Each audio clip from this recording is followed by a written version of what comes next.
So for those of you who are still blissfully unaware, I have to tell you some tragic news. Today marks the start of the DNC. And the C in DNC, I believe, stands for communism.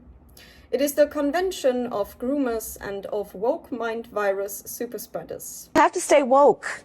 Like, everybody needs to be woke. When Kamala Harris was sworn into office, she became the first woman, as well as the first Black and the first South Asian person to hold that position in the U.S. I would like to share some of my thoughts with you on whether this is going to help or rather harm the campaign.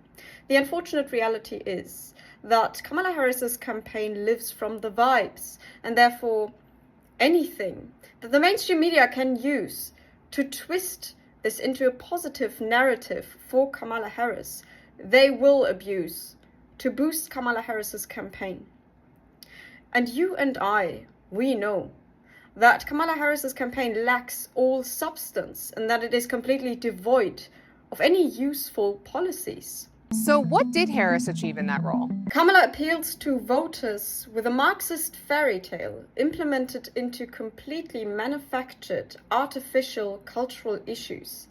They are not real. Therefore, she is merely distracting from the main problems that the country has, which were caused by her administration, hers and Joe Biden's.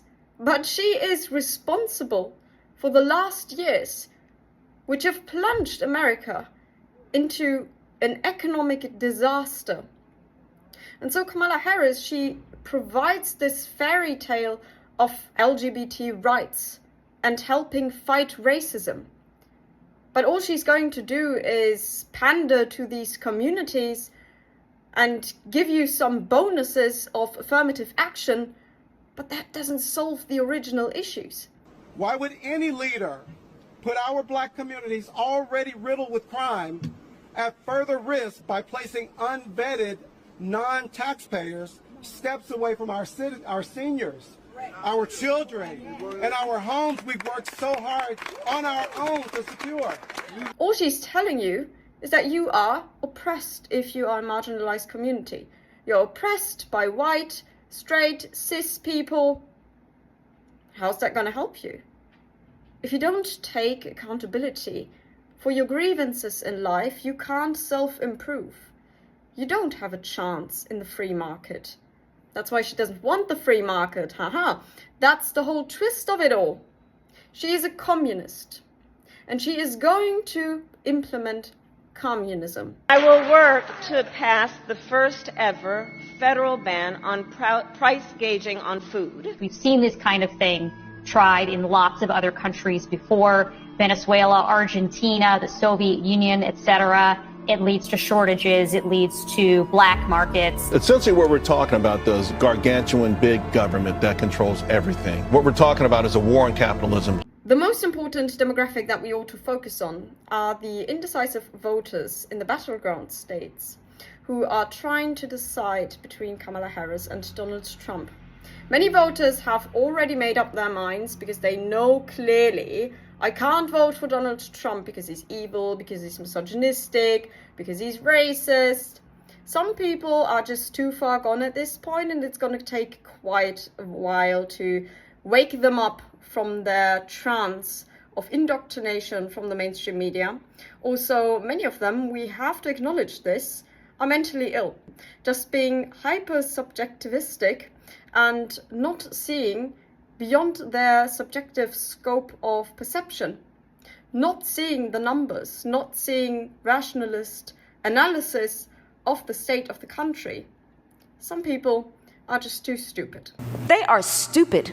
We do have a clear advantage when it comes to these indecisive voters, which is that they are typically rationalists who look into the actual policies because they care about the state of the country. They have discovered issues with the country and they want something to change.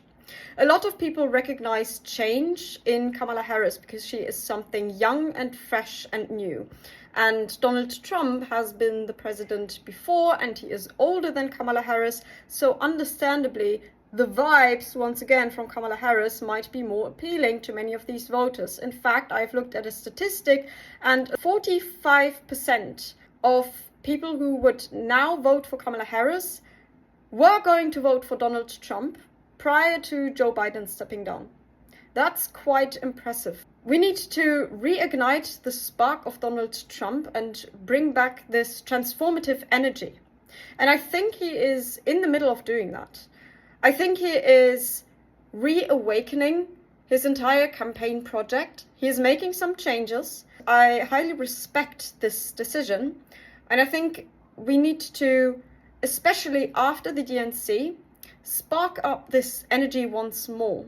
Invite more voters in who maybe also got a more negative impression of the DNC, because I am quite sure that you're not going to hear anything of substance about the policies that Kamala Harris's campaign is going to bring for the country.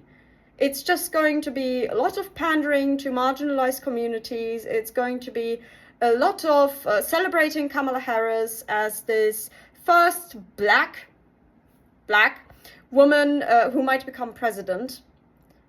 And that's all. Trump is the man who's gonna get the job done. And I'm not the only one saying that.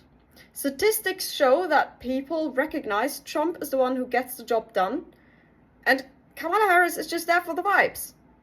I mean, that's great for the younger generation. I see our college students up there. And let me just tell you, I love Gen Z. I don't know if something, I love Gen Z. They get the vibes from the headlines, from mainstream media, and from social media as well, unless they come to X. Therefore, our work on X is not done yet. This is now a news platform. This is not just for social media. This is not just for influencer. This is not just for the vibes. This is for substance. This is for truth. This is for information.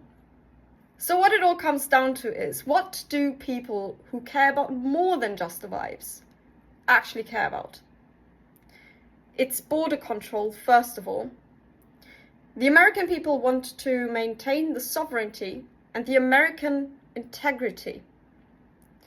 This only works if you restrict immigration overall, not just illegal immigration. It has nothing to do with xenophobia, but mixing cultures which are incompatible with each other is a huge problem.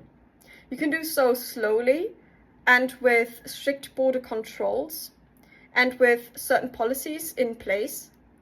But this whole we invite the entire world to join our country just because it's so great, that's just going to harm the country in the long run, because the reason the country is so great is because it has a certain base, a foundation of virtues and of structure. The structure must be preserved. Secondly, and this is in fact the most important point for Americans, is the economy. Americans are suffering under the economy that was destroyed by the Marxist energy that Joe Biden already started. Kamala Harris is going to worsen that. She is going to implement communism. And I want you to be aware of that. I want you to actually educate yourself on the destructive force of socialism. It has been implemented into our culture as well now. It is based on this idea that society is structured into these unfair hierarchies and everybody deserves equal outcome. But equal outcome requires the government to micromanage your every move. Politics, and especially the presidency, is about helping the country, saving the country from a destructive disaster, which you can expect if you give the left, the far left, 4 more years in office. So I am simply warning you. If you want to end up like Venezuela, sure, go ahead and vote for Kamala Harris. But if you want to protect your country, if you want to maintain the American integrity, if you have any bit of patriotism, any bit of love for your country within you, then there is no way you can vote for Kamala Harris. She doesn't care about the people. She actually despises the people. She despises the main voter base, the actual Americans.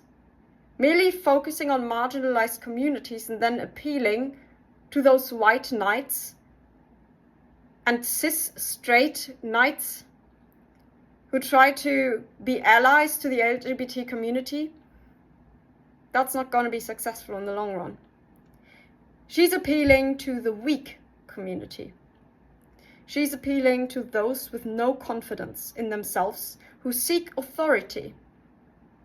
So if you have any ounce of self-respect within you, you can only vote for Donald Trump because he believes in you. He believes in the people. He loves the people. He's going to help you where you need it. But most importantly, he's going to help you help yourself. And I believe in you. I believe that you can look behind the curtain of media lies, dismantle this entire narrative that has been destroying not just America, but the entire West for the past few years. Don't let them take away your freedom. Free speech is the core principle that makes America great. Do you want to preserve it? Vote for Donald Trump.